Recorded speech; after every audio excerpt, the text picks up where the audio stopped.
Welcome to Shuffle, Skip, Repeat, the podcast that breaks the chains, challenges the norms, and celebrates the power of all music. We're your hosts, Lorcan and Yuki, and in today's episode, we will embark on a thought-provoking journey as we tackle a pressing issue that has haunted the music industry for far too long: ageism. In this episode, we shine a spotlight on the unjust barriers faced by seasoned musicians and delve into the consequences of ageism on the diverse soundscape we hold dear.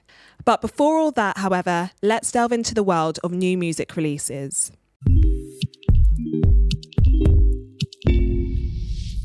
We made it. We're Finally here. We're here. This is quite a big deal for us. It's been a long time coming, that's for sure. I think, 6 months of secret meetings and planning and photo shoots and celebrity interviews. And I think most importantly is to get into some of these really important issues that have been overlooked for far too long, really. We're going to talk about it all. We have experts in the game, so it won't just be us. There'll be people that actually know what they're talking about. People that actually can add something to the conversation, yeah. And what a great week to get started as well. We've had some really great releases, some new artists, some established artists. Absolutely. For me, I'm just going to put it out there now. This is bold, bold, bold, bold. African Giant, Burna Boy. I'm telling you now, I'd put money on it. I feel like he's going to have the soundtrack Big to summer. Everyone's summer. Like the way that he killed it last year with Last, I feel like we're going to see that again. And what is it about it that you think is what's giving you the kind of that, this is going to be it for me? It's the samples. For me, and for you, DJing is all about the samples. You want to be able to do those transitions when it comes to the wordplay. It's the familiarity of something that was, from the 90s. So he has sampled Brandy. So Brandy and Mace, Top of the World, which again, huge. I honestly can just see this doing bits. And when you've got he first kind of launched it, so he was in the studio with RZA, and RZA is a legend. Rihanna named her baby after RZA. That should let you know everything. But Grammy award-winning producer, founder of Wu-Tang Clan, he is raving about this. So I think when you've got RZA raving, you're onto something. Yeah. Social media is going wild already, but for me, when that sun hits and you hear that Burna Boy playing, it's game over. So early contender, track of the summer for me. So you've had it on repeat then? Honestly, yeah. Something a bit different for me this week, and it's not my usual thing, but I have had it on repeat as well, is something new from Maisie Peters. Mm-hmm. So obviously she's doing bits at the minute. She's going on tour with Ed Sheeran, but she's releasing her new album at the end of this month, The Good Witch. She's released a new single from that called 2 weeks ago, and it's this lovely folk pop track. This really lovely track. She's described it as the epitome of bittersweet. So it tells the story of a breakup, and she's retrospectively looking at how nice she had it 2 weeks prior and how she kind of took that for granted. So not really something I tend to listen to, but I kind of came across it and instantly fell in love with it. That kind of song, maybe you'd put on if you're having a bit of a low day and you just want to work through it. Perfect for that, so highly recommend it. Definitely give it a listen. And I think one bit for me were the backing vocals. So they've been put together by Greta Ray, a young Australian singer-songwriter, and they have the most beautiful arrangement from her in that, so that's really worth listening out for as well. So for me, that's definitely one I've had on repeat this week. Bit different, but can't recommend it enough. Very different. But do you know what? For me, being soundtrack to summer, woo, parties, whatever, you do need those more laid back, chilled. For the hangovers, yeah. Of course Could have done with that this morning. Yeah. But yeah, they are needed. And I was going to say, because you said about, bittersweet and all of that, my other track for me, again, very different to Burna Boy. It's Sigma and Morgan, Adrenaline Rush. Sigma for me can do no wrong every time. Exactly. But this track, another sample again, Bittersweet Symphony. Huge sample, which I was going to say shouldn't be touched. It's been sampled a few times though, hasn't it? Yeah. So that was the thing. In my mind, I was like, no, when I heard it. And then the vocal came in and I was like, it's Sigma. But it's perfection. But then, and I don't know if you know this, Jason Derulo, his third song, Riding Solo, Do you know that it originally sampled Bittersweet Symphony, but they didn't get clearance, so it got removed? So they kind of thought it's best to ask for forgiveness than permission. And So yeah, that one there, Sigma, Morgan, I predict big for festivals. I'm just here making predictions. talking about big summer moments, we've got Barbie coming out in July, and we're getting song track after song track from that. So we've had Dua release Dance the Night. Have you had a chance to listen to that? Love it. As you can imagine, big pop moment. Smashes glitter ball in her music video. Disco's dead. You know, it's this big pop revival now again. It's what you'd expect from Dua, isn't it? It's glittery pop wonderfulness. Is it her best track that she's ever done? No, you'd be lying if you said it was her best, but that's only because she's had some great releases in the last couple of years. Not anything bad about this track whatsoever. It does exactly what it says in the tin. It gets you up there, it gets you dancing. And Dua Lipa for me she's an enigma. She has so much star power that's unlike anyone else right now. Yeah, there's something about her. I think it's her. She's a bit like Cher in the sense that she's got her own trademark sound already.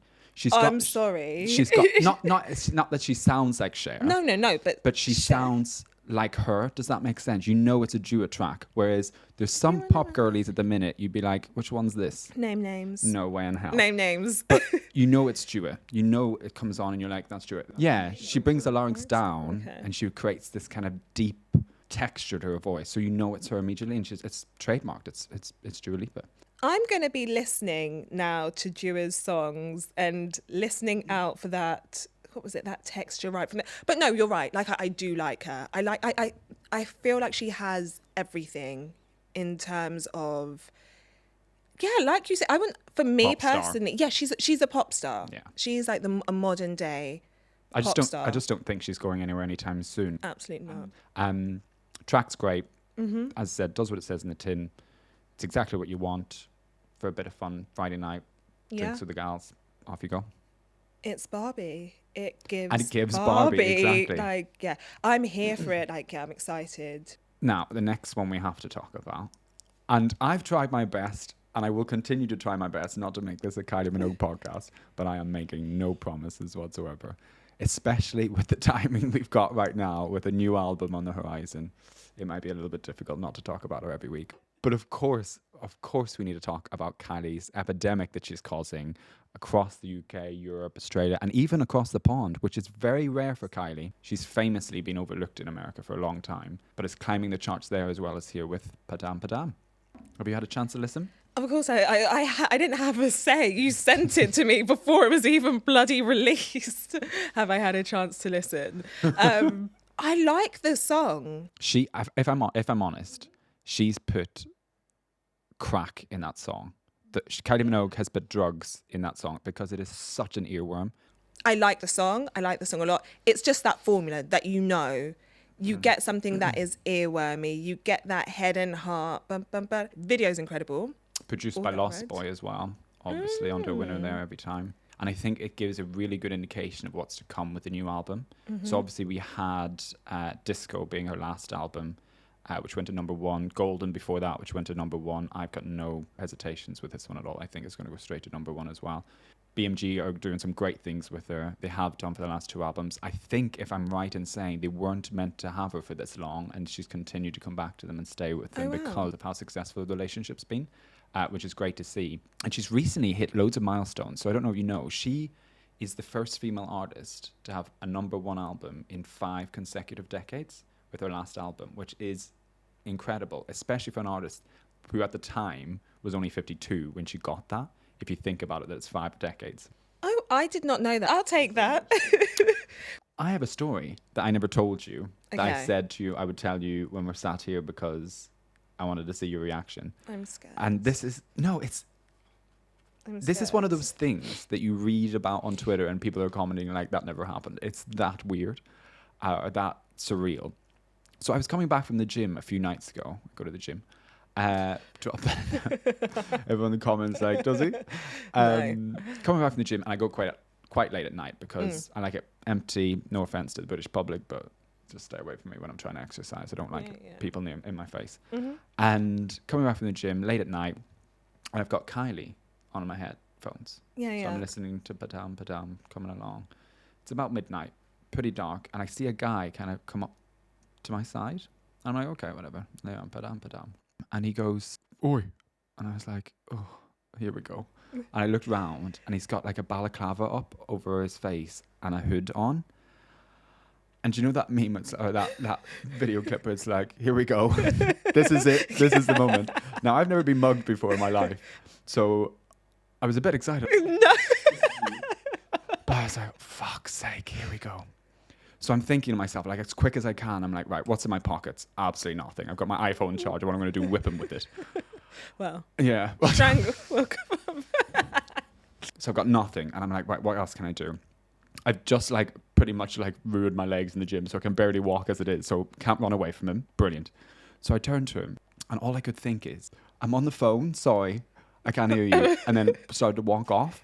And as I walked off, all I could hear him go, bro, I'm talking to you. And I again turned to him and was like, sorry, I'm on the phone. And just started talking to Kylie as if it was a friend. And I just walked off and hoped that he didn't follow me. And he didn't. He just let me go. Kylie saved your Kylie life. saved my ass massively. So there she's like, Padam, Padam. And I'm talking back to her like, yeah, 2-3 weeks time maybe. I can't wait. It's going to be great, isn't it? So basically, if someone tries to mug you, just treat them like one of those street sellers and just be like, sorry, no. No, thank you. Not for me today. I have never been so lucky in my entire... I could have gone completely different, obviously. So I saw this going a completely different way. I don't know why. Even with balaclava, I was like, maybe he was going to be like, are you listening to the new Kylie? In my head, that's how I saw it go. Whereas Well, he wanted an earphone. I thought he could hear it. I thought he heard the Kylie. Was like, wait, is that? Well, he was going to lift down his balaclava and be like, is that the new Kylie? Well, you never know. Maybe. Yeah, maybe. So, sticking with Kylie, I think that's probably a good segue into today's topic because she has recently celebrated her 55th birthday. Mm-hmm. And that is very rare, I think, for a female artist at that age to be still absolutely killing it. Completely agree. I think ageism, when it comes to the music industry, it's that one. You know, Madonna, she even once said in the music industry, to age is a sin. Strong words. Madonna, to me, I feel like she gets it worse. Like, Kylie is revered. Like, Kylie's Kylie. But Madonna, on the other hand... I think she gets it a lot more because she puts herself out there a lot more than Kylie because she's quite a fan of TikTok, isn't she? She loves it. And because of that, then obviously comes the ageist comments where I think 1 out of 3 is probably, why isn't this woman retired? Which you would never go and say to a 70-year-old businessman, would you? But for some reason, here we are saying it to our female artists. And she's been getting it for decades. That's the thing. Like, I love Madonna because her skin must be so thick, so thick. It's like, I don't know if you've seen it, but it took over Twitter. Madonna was trending because there was a Smash Hits double page magazine spread from 1992 when she was just 35. And right across the 2 pages was Calm Down Grandma. Imagine getting that at 35. 35! 30 years ago. And she was being called grandma then. Yeah. Like, it's tough. And then even just this year at the Grammys, again, she was attacked. You know, and again, she blamed ageism. She blamed misogyny. And Madonna, one thing about her is she's very, very, very vocal. And her statement was, once again, I'm caught in the glare of ageism and misogyny. She's not afraid. She doesn't back down. There are men like 50 Cent who, I don't know if you remember, but he was coming for her. He was coming for Madonna and her, you know, her body and all of that. And if 50 Cent came after me, I think I'd probably just be quiet. But I'd probably, like, my account would be gone. I'd still have a burner account, but the account would be gone. Madonna kept it going. Like, she was back there, and she wasn't backing down. She didn't back down at all. A lot of people probably would have retreated and said, oh gosh, I'm getting all this bad press. Because it wasn't even just social media. Social media, again, she was trending all over Twitter. She was everywhere. But the press... But that's the best thing, is that she'll post the video, she'll get the comments, but she'll post another video. She'll get the comments, she'll post another video. She'll get the comments, she'll release a tour. Exactly. Madonna's fine at the end of the day. Do you know what I mean? Madonna's doing great. I agree. But I think you make such a good point in that people can't keep backing down or can't keep quiet about it. And it is people like Madonna that are only going to make that difference so that people like the Dua Lipas, the Olivia Rodrigos, that they won't have to face that. And I'm 99% sure they will still have to face it because we won't have changed enough by then. It's that circle of ageist discrimination, I think, in that they all feed into each other and every cog in the music industry is complacent to it. So you have radio shows not playing older artists, older female artists the majority of the time. You have record labels not offering them record deals, or at least not promoting them to the level that other artists are being promoted because they don't get played on radio. Yeah. But they don't get paid on radio because the record labels aren't paying the PR companies the big bucks to push them into the radios because they're pushing the younger artists. And then you've got things like club music, you've got TV adverts, etc., etc. All that is influenced by what is in the charts, which if it isn't being played, then it's not going to get played in clubs. Exactly. And therefore you have a whole generation that are still making incredible bodies of work, but people just aren't given the opportunity to hear it because of this continuous cycle of ageist discrimination. And then this cycle, if we really look at it, in terms of what influences the charts, now more than anything, it's this TikTok. Viral moment. It's TikTok. Yeah. But then we've seen what happens when the likes of Madonna goes on TikTok and posts. I think even Lady Gaga, there was, again, I keep going back to Twitter, but there was this thread that was talking about, oh my gosh, it's so sad. Look at all these old people posting on TikTok. And I'm like, oh my God. Like, it's just so cruel. They're like, their label have told them to do this. They're just doing this because they know this is how to get a moment. I think as well, talking about that and bringing in streaming a little bit, they're also at a disadvantage in that their fan bases, some of the older generation's fan bases, grew up with physical records, and that's how they maybe still a lot of them get their music. They still buy the albums, they still buy the CD singles, or they still download it on iTunes, etc. They don't listen to Spotify as much. They don't listen to Apple Music every day the same way an 18-year-old does on the way to college and back again, and during college, doing the full-time jobs. That skews the market a lot as well because. And it's a different conversation entirely, how the charts are set up and how much emphasis is put on streaming as opposed to physical downloads. Definitely. Because if it went back to physical downloads only, it would look completely different to how it looks now. Yeah. And not to bring in the likes of Kylie again, who I think when she released Padam Padam, it was the top selling song. It was like the most downloaded song. I did not know. But it's because of streaming that obviously other artists have more appeal in that sector and therefore impacts the official charts.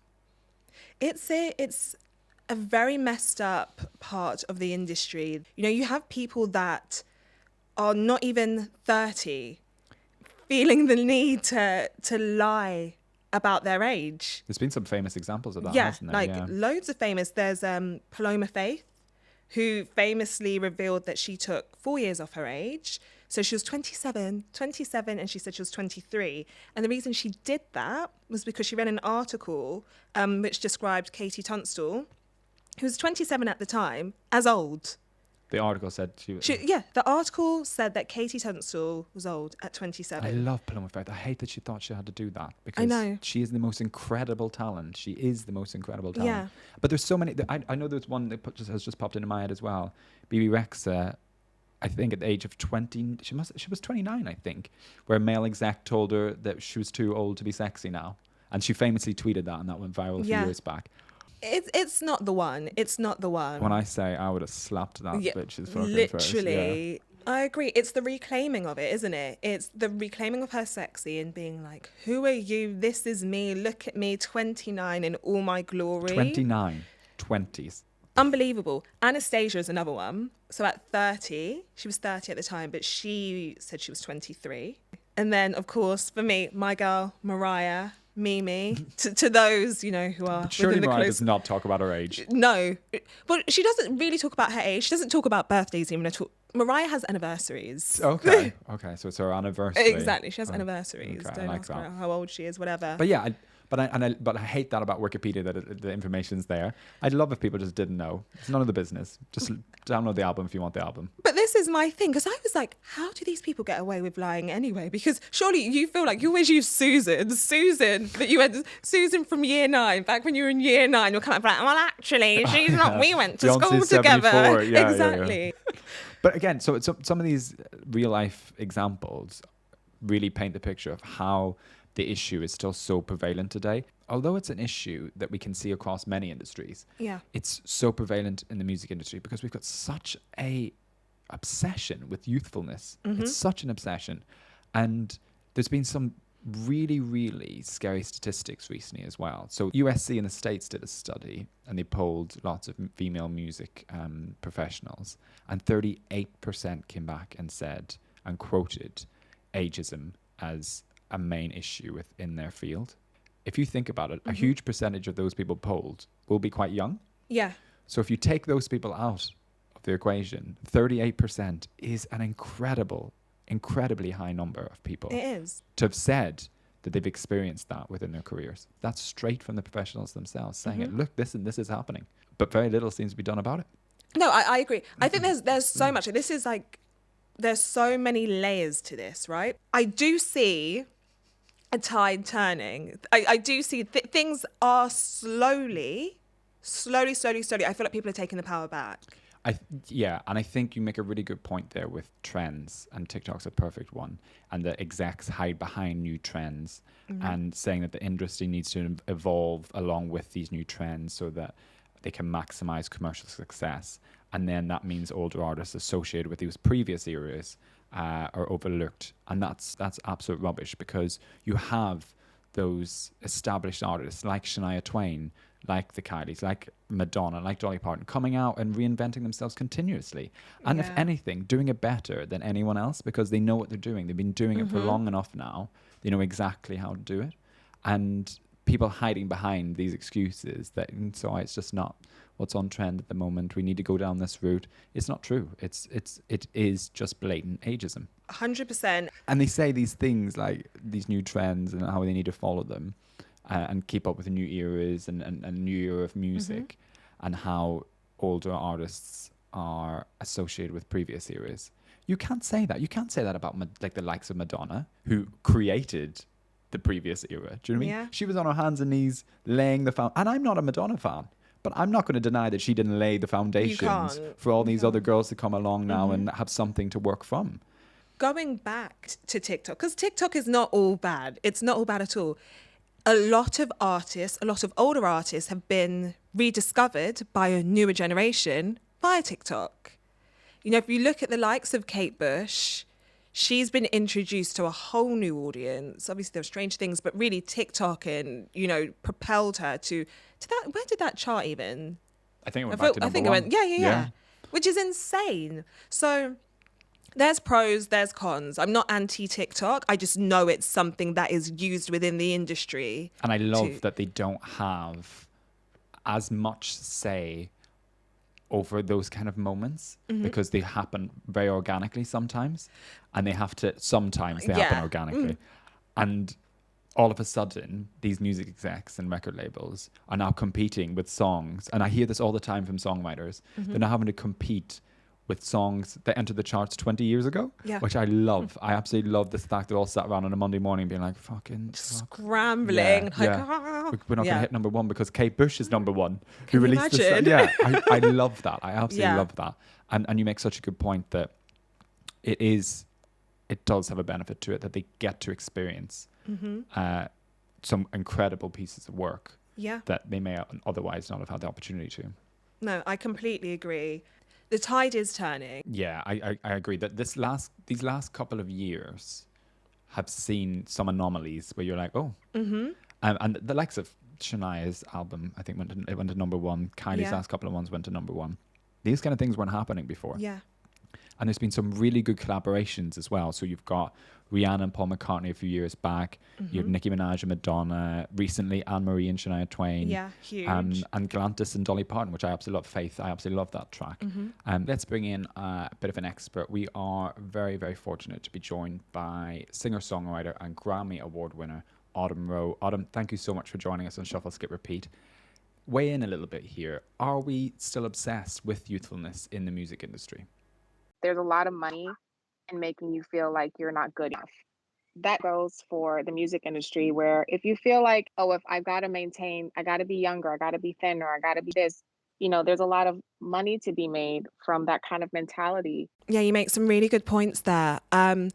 I guess I just wanted to ask, in your experience, maybe in the past, has there ever been any situations, let's say sessions, A&R meetings, marketing meetings, where age has, ever been a factor?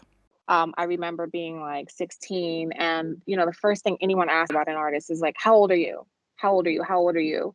A lot of the times, young female artists could be like 22, and you're like, I feel so old. I'm getting too old to do this. And it's kind of the time clock that we think exists that is imaginary. It doesn't exist. There is no deadline of when it's your moment. I'm a big fan of Lizzo. I love how Lizzo embraces herself and promotes her body positivity. Megan Trainor. I love how Beyonce embraces her femininity, her curves. In my opinion, the artists that are really standing out are just being themselves. It's artists with stories. It's artists who have lived a bit more, who kind of people are wanting to hear from. So, I mean, Lizzo is one of those artists who you don't really think of in that way. I kind of feel like she's setting herself up. Like, she is so unique in what she does. With Lizzo, you don't look at age, you don't look at anything. Like, she's just Lizzo. Yeah. But Lizzo really, really, really reached her heights, like, when she was 31. So that's when Truth Hurts entered the charts. So that was 2019.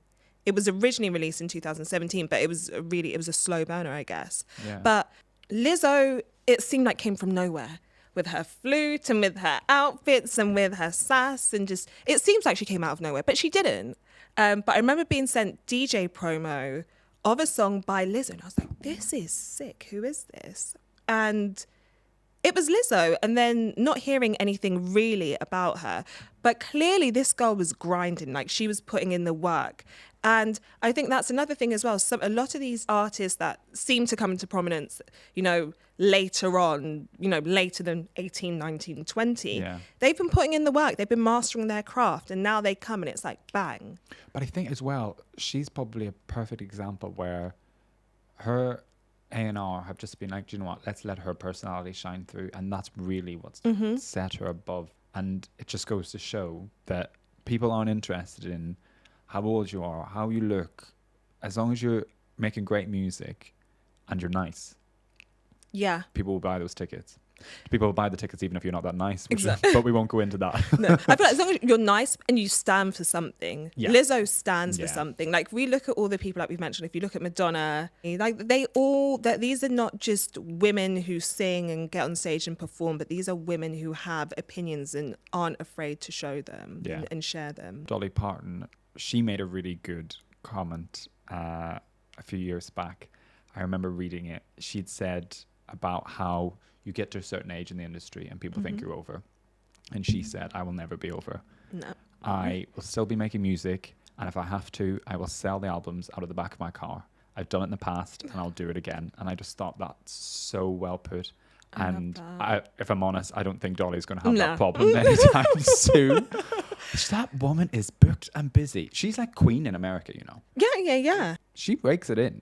She's got what, Dolly Land? I was going to say. Dolly Splash Park? Not Dolly Splash Park. It's not Dolly Splash Park. Dolly like cabins, Dolly Spa and Resort, Dolly Records. Are you serious? You lost me at Dolly Splash. Stop. It's Dollywood.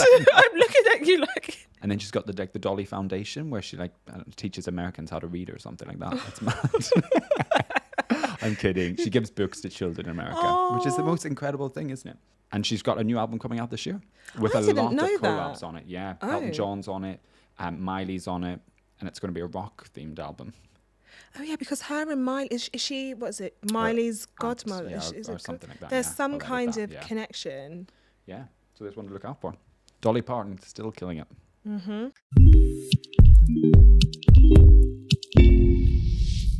As always with Shuffle, Skip, Repeat, with us it's not just about talking about a topic. We want to bring awareness to things that are going on, to industry happenings, but we also want to do something about it. We want to see the change. And the topic of ageism has been such a great one to kick off with. And it's so multifaceted and so multi-layered.